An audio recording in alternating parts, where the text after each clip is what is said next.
Start in 3 4 minutes.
Welcome to the week 10 of the TS session of design of steel structures taught by Professor Damodar Maiti.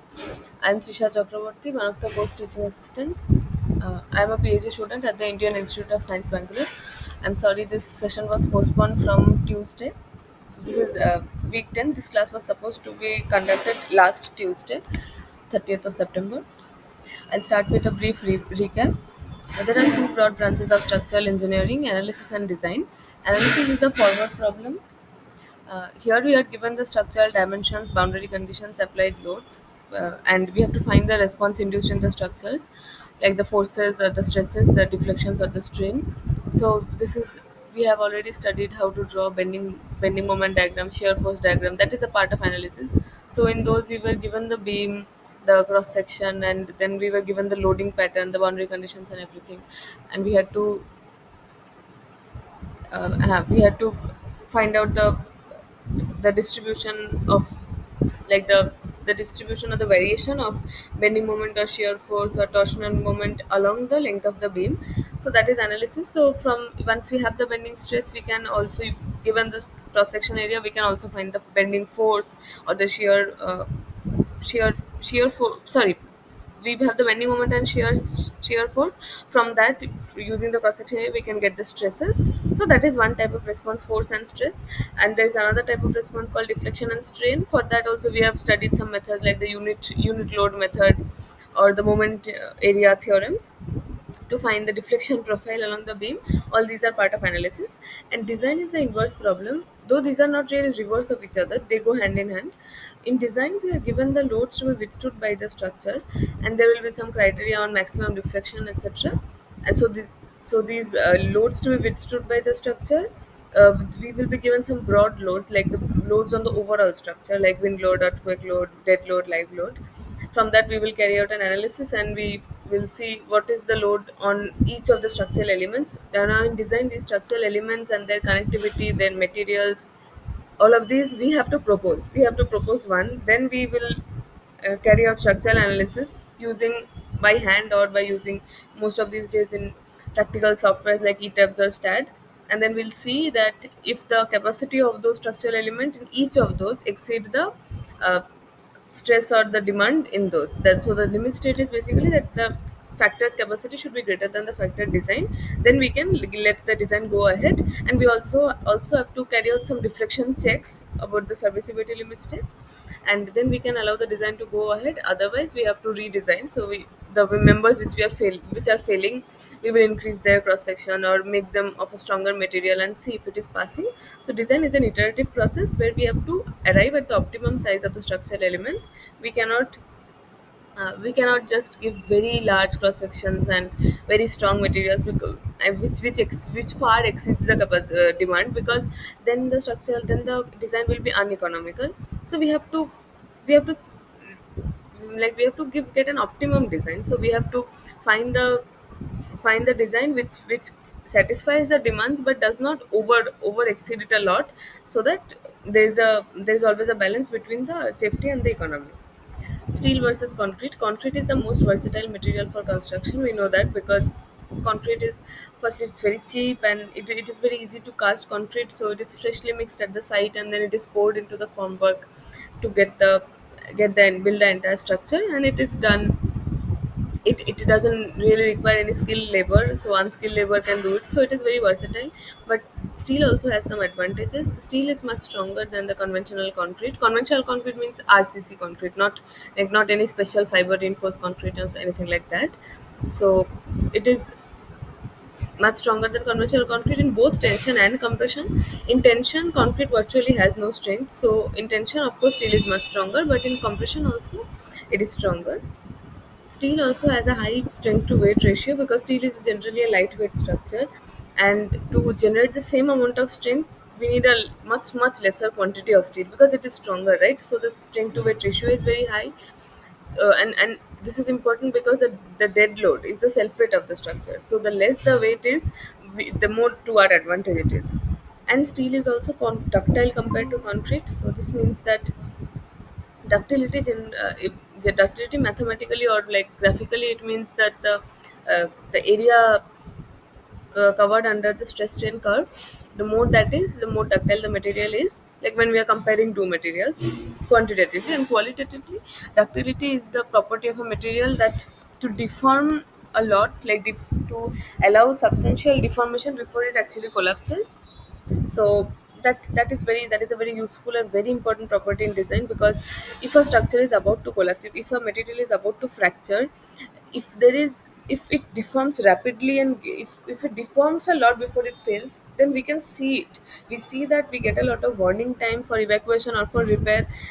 On the other hand, if it just, the moment it reaches the ultimate like it nears the ultimate capacity, if it just fractures, a brittle failure or a sudden failure, there is a much higher chance of loss of life or the entire structure collapsing down before it can be repaired. So this is a very important property which steel has. Steel is much ductile compared to concrete. Steel, however, is much costlier, so we don't use steel indiscriminately in all structures, in all buildings. Like we generally in simple buildings like residential buildings or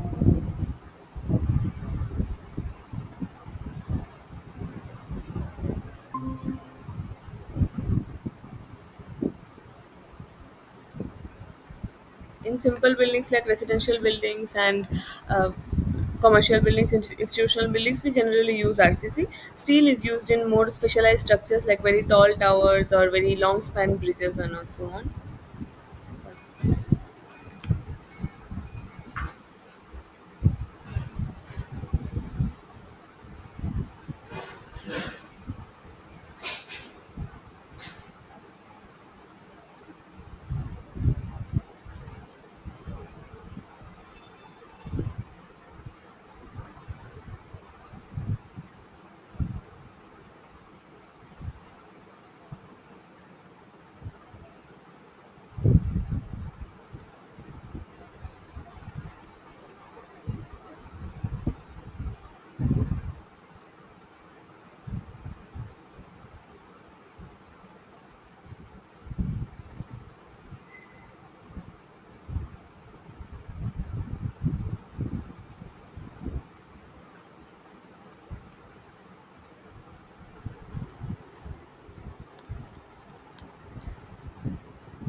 Why do we need design? The components individually and the entire structure should withstand the load throughout its lifespan, satisfying serviceability criteria.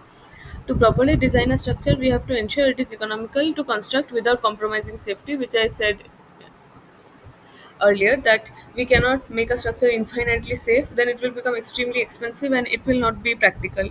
uh, like it won't be sellable, or it won't be possible to construct probably. So there has to be a compromise between them, so that the structure has to satisfy certain level of safety, and it also has to be economical. So that is what is inherently incorporated in the Indian standard codes, using the factors of safety. It since we are multiply the expected load with some factor greater than 1, and we reduce the capacity with some factor greater than 1, so we are actually approximating it on the safer side. So that introduces some safety in the structure, and this entire thing requires knowledge of the design process, procedure and details. Some mechanical properties of steel, which mechanical properties means physical properties, which don't have anything to do with the geometric shape. It only is a material property. So some of these can be taken at their standard values, as this code IS 800/2007, which is the most recent revision of the Indian Standard Code for Steel Design. It says that these five properties, the density, modulus of elasticity, Poisson's ratio, modulus of rigidity, and the coefficient of thermal expansion, can be taken fixed at these values. And the principal mechanical properties of structural steel, which do vary with the grade of steel, and which is how the grade of steels are defined. Grade of steel is defined really. They are, and these are yield stress Fy and ultimate stress Fu, and these are the two quantities that, like the two terms that we also see in all the design formula that you have seen so far. Fy and Fu are the ones that actually turn up. These properties don't, these properties don't really turn up a lot. So we know that steel, unlike concrete, is not cast at the site in situ. So they are generally assembled, like they are generally hot roll steel sections are made in the industry, and they are shipped to the site, and then they are assembled using constructions. And the IS handbook number 1, or SP6, it tabulates. It has a list. It has rows and rows of all these standard elements, standard and IS sections, and it has in tables in each of the row we have a lot of properties like weight per unit length, the geometric dimensions. So all of these, like the width of flange, thickness of flange, the depth of the web, or the overall depth, and the depth of and the thickness of the web, and this tapering, all of these properties are there. The cross sectional area, the moment of inertia about both axes, the plastic modulus and all.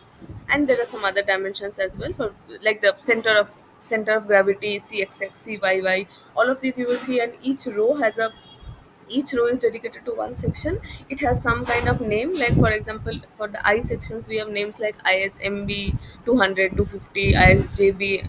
Then these are the channel sections, so they have ISMC, ISS, ISSC, like that, and there will be some dimension after that. Now that dimension is it is a convention here in the I sections and in challenge sections. The ISMB 200 means that the overall depth is 200, but you don't have to remember that because in the row the depth overall depth 200 will also be separately mentioned. So you can just treat the names as labels, and from the row you can read out or you can take all the properties that you need.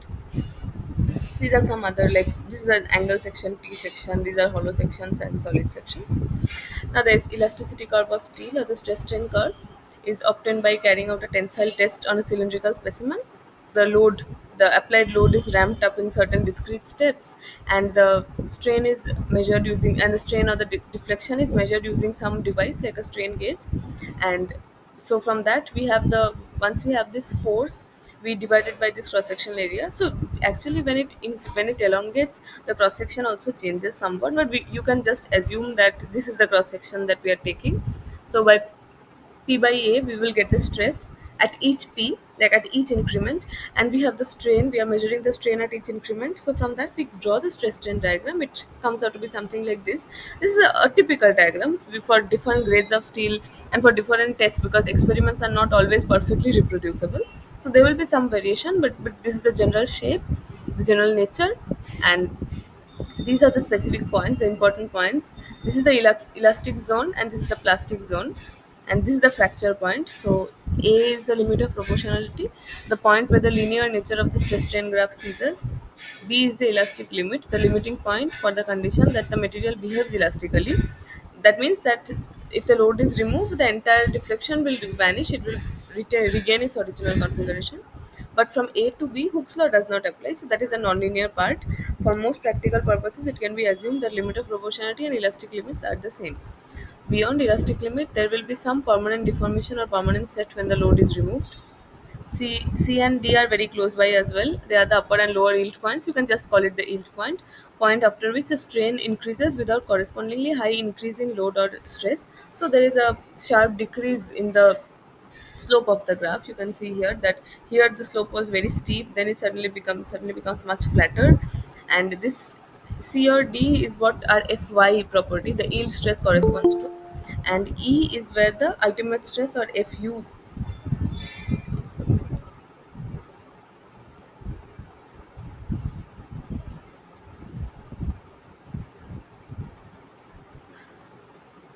E is the ultimate or tensile or maximum tensile stress, Fu. So this is where it is the highest point in the stress strain curve. So that is, this is the Fu, this is the Fy, and F is where it fractures. After E, there is no point in like load. We cannot load the structure any further because after E, it anyway flows and fractures at F. But see, this is the ductility property, that even after yielding, it allows so much more deformation, and even after the ultimate stress, it allows more deformation because before it fractures. So this area, this entire area under the stress strain curve is very high. For concrete, it will probably go here and just break here. So that will be a brittle structure. This is a ductile material, not brittle structure, brittle material. It is a material property. Modes of failure in steel: bending, local buckling, shear buckling, web crushing and buckling, lateral torsional buckling. Bending and shear we are already very familiar with. And all these buckling modes of failure, we have seen in one of the previous weeks where we studied compression members, that there is steel structures have like sections, we assign a slenderness ratio to those. So it has to do with the length. It also depends on the length of the member and the cross section. So the moment of inertia and the cross sectional area and all that. So the more slender a structure is, the more likely it is to buckle even without reaching its compressive capacity. So all these buckling modes of failure, they don't just come in compression members, though we study it under that topic. It also comes like if there is a beam, and if there is a point load, there can be some kind of local buckling there as well. So we will look at those eventually, because today's topic is beams. And so all of these buckling modes of failure become significant in steel, which are not really that significant in concrete. And the deflection is a separate kind of failure.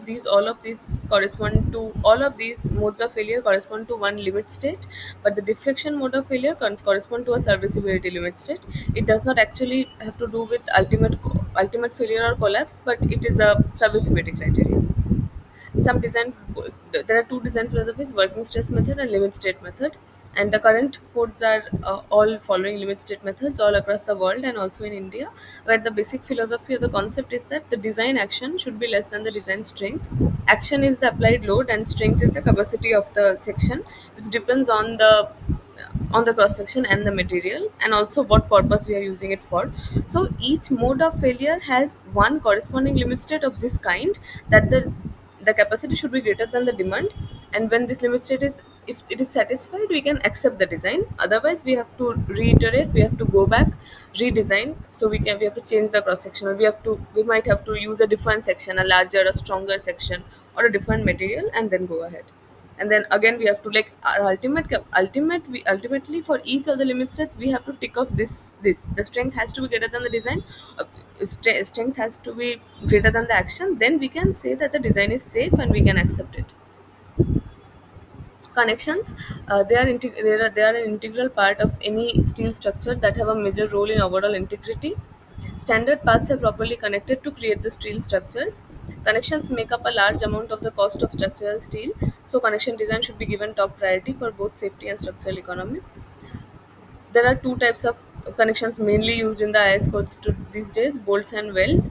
Bolts have bolts are like separate elements which are tightened, and like the, sh- the nut is tightened. And there are two types of bolt: the friction grip bolts and the bearing and shearing type bolts. And welds is a more permanent sort of thing, because it is the metal that the with this parent metal is, some of it is molten and then allowed to solidify, so it binds the two plates together.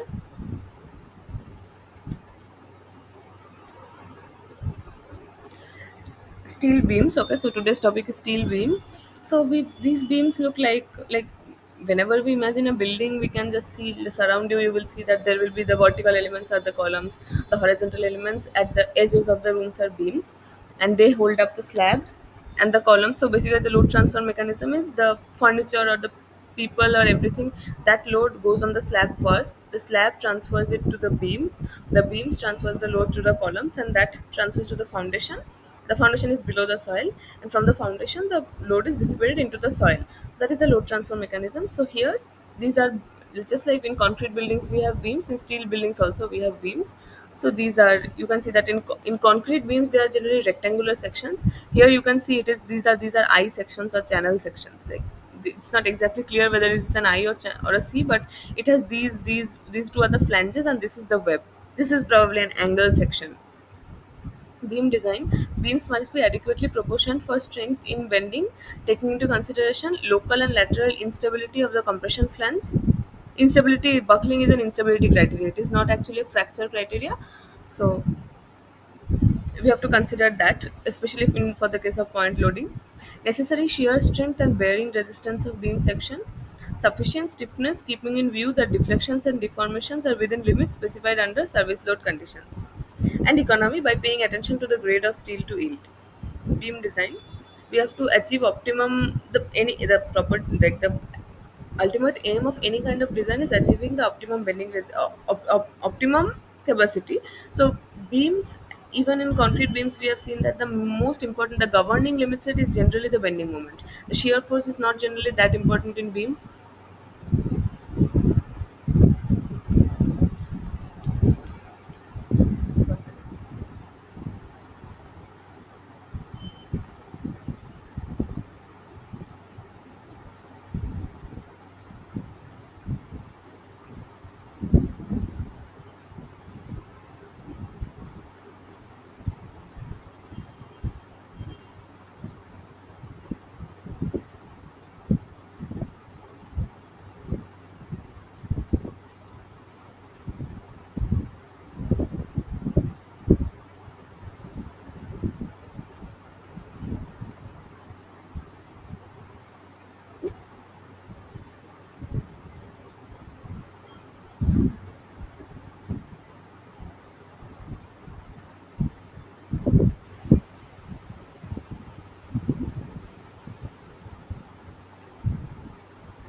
sorry.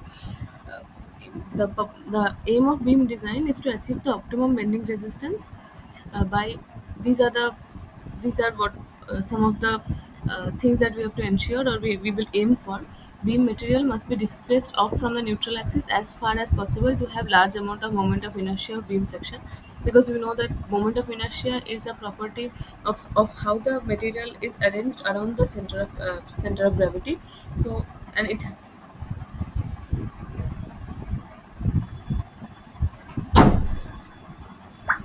and actually the farther away from the center of gravity majority of the material is, the greater is the moment of inertia, and that is what determines the bending resistance. So the beam material must be displaced off from the neutral axis as far as possible.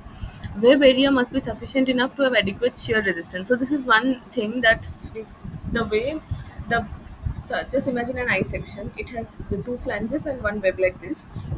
So the way the arrangement is, the flanges have much higher resistance in bending compared to shear, and the web has much higher resistance in shear compared to bending. So what we do is we just assume that, just like concrete does not actually have zero resistance, zero capacity in tension, but we assume it is zero. So we assume that the steel reinforcement take the entire tension. That is what we are when we say that we are assuming concrete to have zero force strength in tension. We mean that we are going to design the steel reinforcement such that they are taking the entire of the tension. So here as well, it doesn't mean that the web will not take any bending or the flange will not take any shear, but we are going to design the flanges to take all the entire bending moment that we are expecting, and the web to take the entire shear force. There are challenges like the lateral buckling of beam or buckling of compression flange or web, some kind of local buckling phenomenon, and increasing depth increases flexural resistance but reduces resistance to lateral or web buckling. So we know that uh, in the depth, we know that moment resistance is proportional to b d cube. B is the width and d is the depth, so it is proportional to depth cube. So increasing depth increases the bending resistance exponentially to the power of 3, so that is very high. But at the same time, the more deep it is, the web becomes more and more slender, and there is a chance of local buckling. So we have to strike the balance. Types of beam sections. This is just an I section. This is an I section with two plates bolted on other end. This is a built-up section. It looks like an I section, but it is not an I section. It is three plates basically welded together in the shape of an I. This is one plate, and there are four angle sections. They are bolted together in the shape of an I, and this is a very heavily reinforced section. Like there is one plate, there are two I section and four I sections. Then there are two plates on the either end. All of these are bolted together to give a very strong strike section. So we do this because sometimes, suppose ISMB 200, we are seeing that it is failing in some limit state, but ISMB 250 is much over designed, like it is giving too much strength compared to what we actually need. Then we can just put two thin plates on here and here, and we'll see we basically just want to satisfy the limit states barely, because the limit states already have the factors of safety. So we don't want the strength to be much higher than the demand, so we just want it to exceed it. So this is where the built-up sections come into play. These are some other kinds. Now, normally used beam sections are of open type, where the majority of the material is distributed in the flanges away from the center of gravity of the beam section. This enhances the in-plane flexural resistance. Major drawback of open section is weak in flexural strength about minor axis. So see what this is, the major axis, and this is the minor axis. So if you take the major axis, you see that most of the material is very far away from, like d by 2, and d is of the order of 150, 200, 250. So that's a lot. But this is the minor axis, and most of the material is just like bf by 2, and that is the highest. Most of it is, the entire web is just beside it, and the flange is also very close to the minor axis, so it is weak in minor axis bending, and also torsional resistance, because torsion is this kind of resistance. Torsional resistance has to do with both the minor and the major axis moment of inertia, like Ixx plus Iyy. So Iyy is weak here. Angles and T sections are quite weak in bending, and channel sections can be used only for light loads.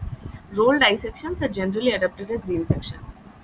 Closed sections have a very high torsional strength, because the entire thing is separate, is like spread very far away from the center of gravity, but they are difficult to make connections with other members.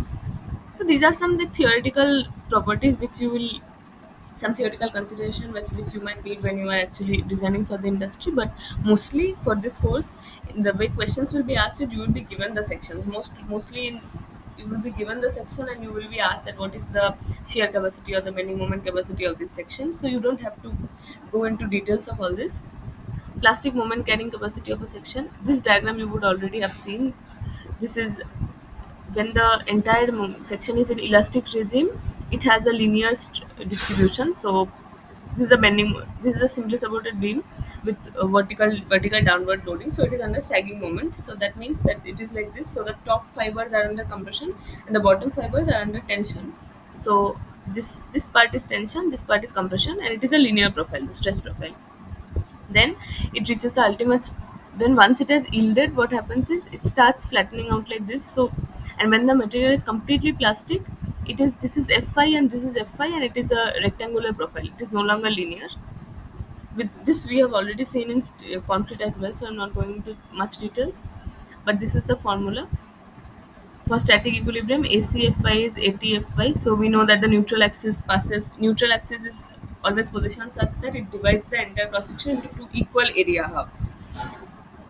And the plastic moment capacity MP is Fi into Zp, where Zp is the plastic sectional modulus of the beam section.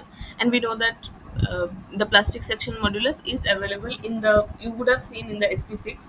All of these, in those rows, there are almost like 15-20 properties in each row. All of them you would not have used now, but the Zp, the plastic section modulus, you will see it is available there. Then Ze also, the elastic section modulus. So that there you can use this is where it is going to be used. Classification of beam cross sections: plastic, compact, semi-compact, slender. These are in IS 800. Basically, you have to follow the entire, for this entire course or for any kind of design course, the IS code has to be followed in great detail, because it has all the step by step, basically all the step by step design procedure is given there. And there are a lot of considerations which you cannot possibly memorize. Like there's a table which uh, say has some properties of the thickness of flange and the thickness of web, the width of flange, overall depth. All of these will have some like some value limits and all, and then you can say that then they are classified as plastic, compact, or semi-compact, compact or slender. We cannot possibly remember all that. So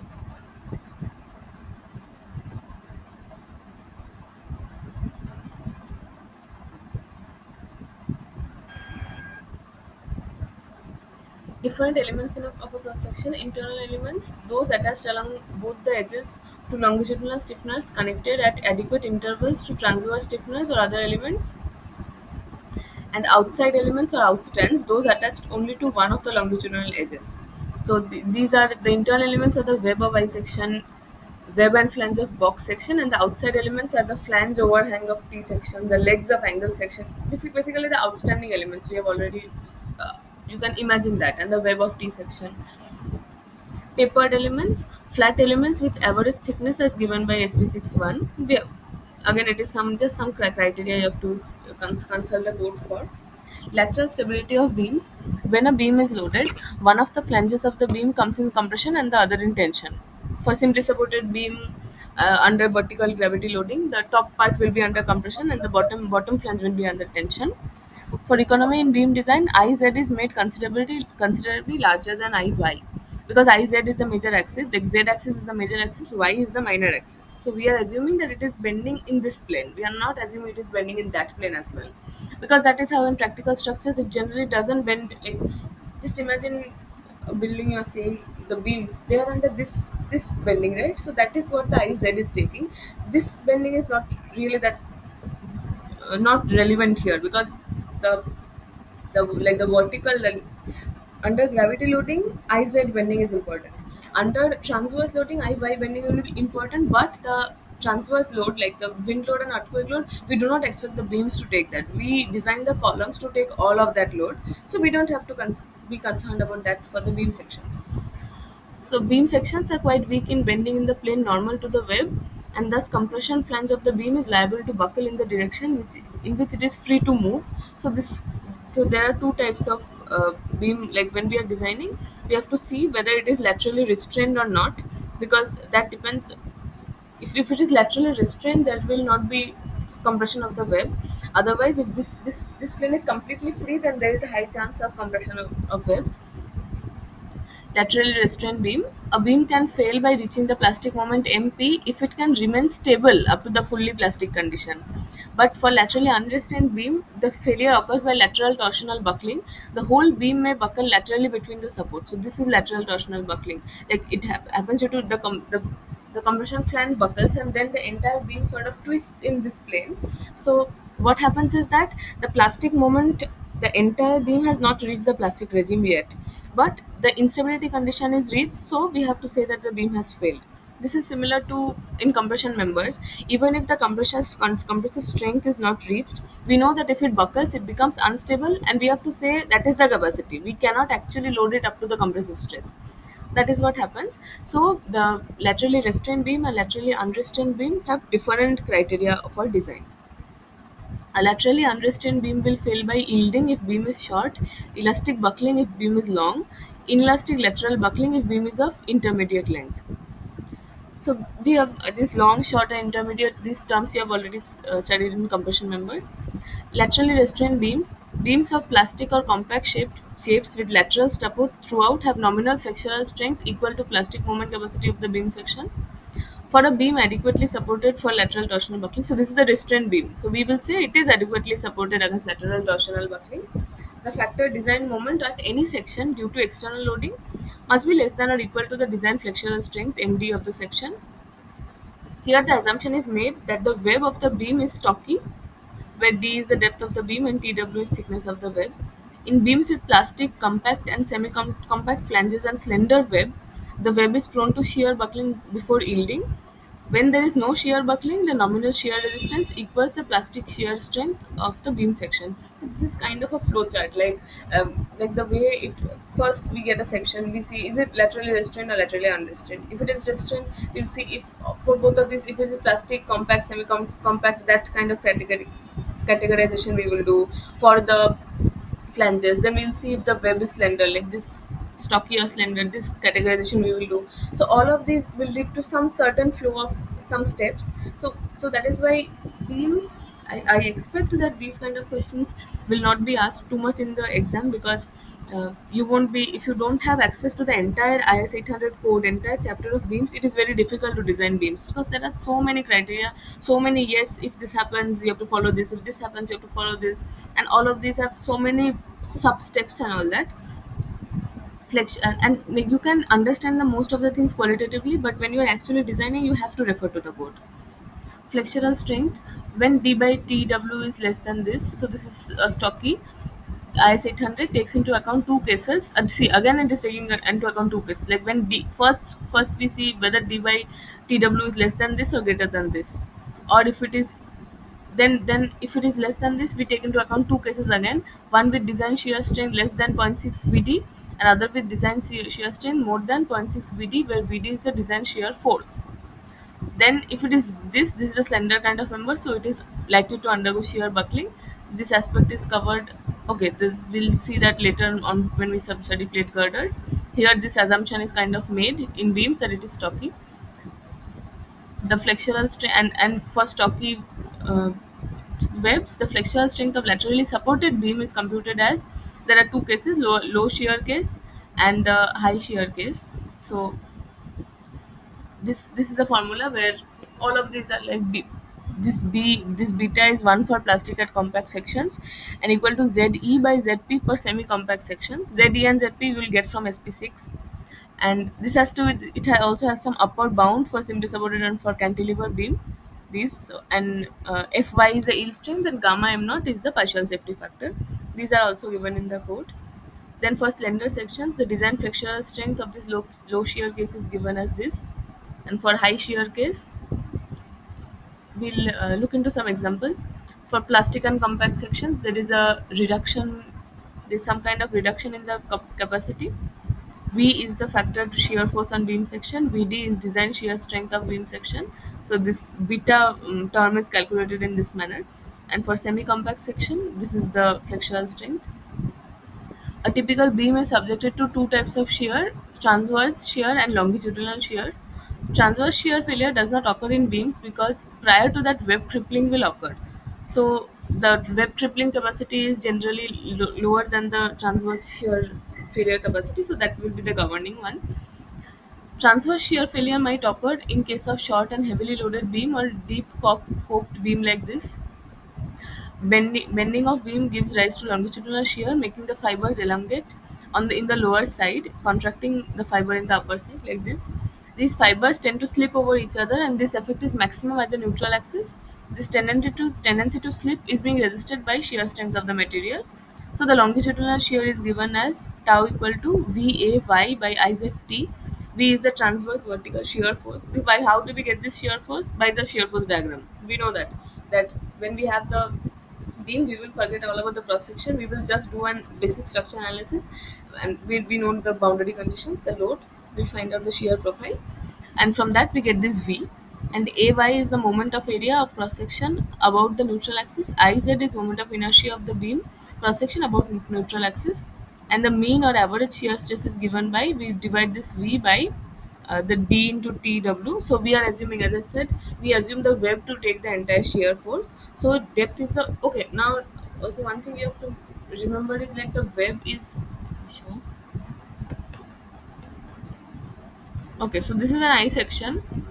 So don't think that the web is only this part. Okay, this part which is embedded into the flange is also considered part of the web. So this part and this part is assumed to be contributing to both shear and bending. So the web is considered to be the overall depth. Overall depth. Okay, no. I think there is some kind of like, it is not the overall depth, but it is also not this part.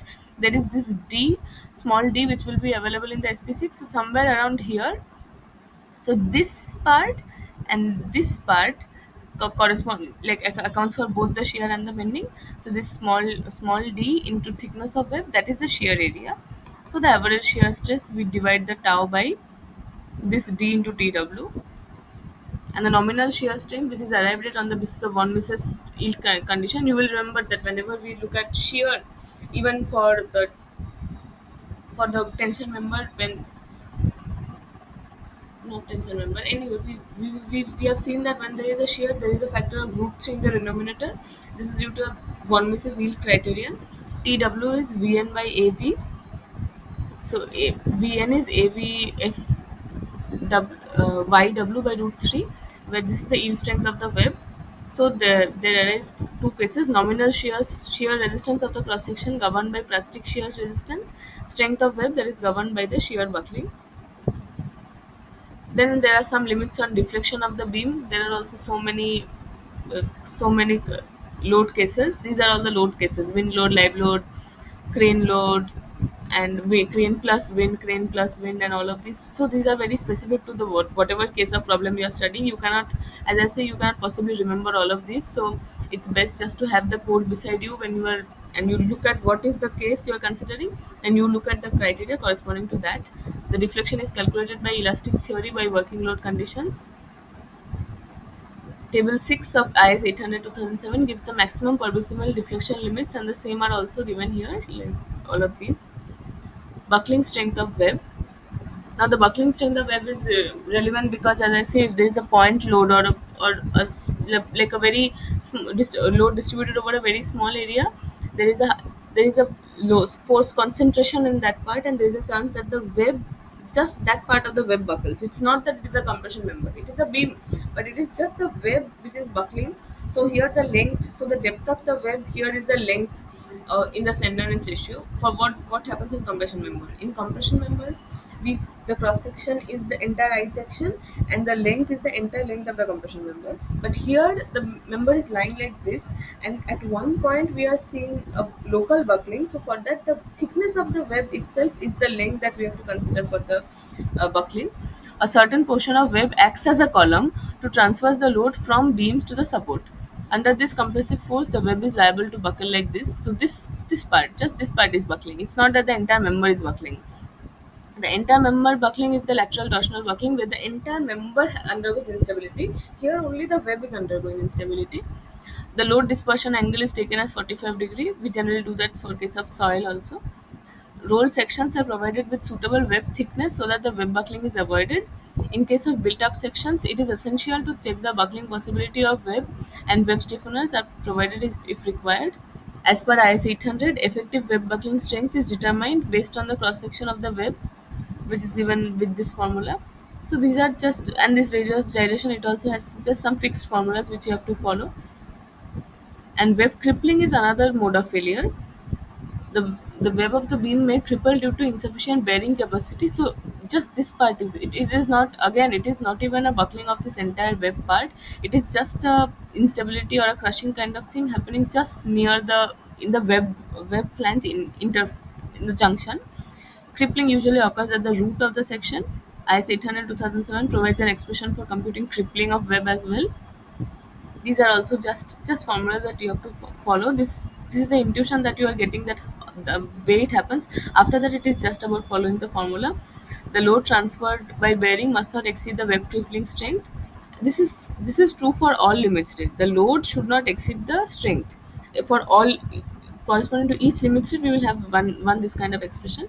For roll steel section, this provision is already accounted for, and thus for roll steel sections, there is no need to check for this. But for built up sections, we have to consider this. And the procedure for design of beams is, we have to select a suitable beam section. We check for section for the class it belongs, the semi-compact, slender, and all that. We check the section for its bending stress, then strength, then we check it for the shear strength, then we check for deflection. And if any of the above checks fails, then the section has to be revised. Then we have to again go from we have to go back to step one and carry out all of these. Next class we'll see some questions on beam design. Are there any questions?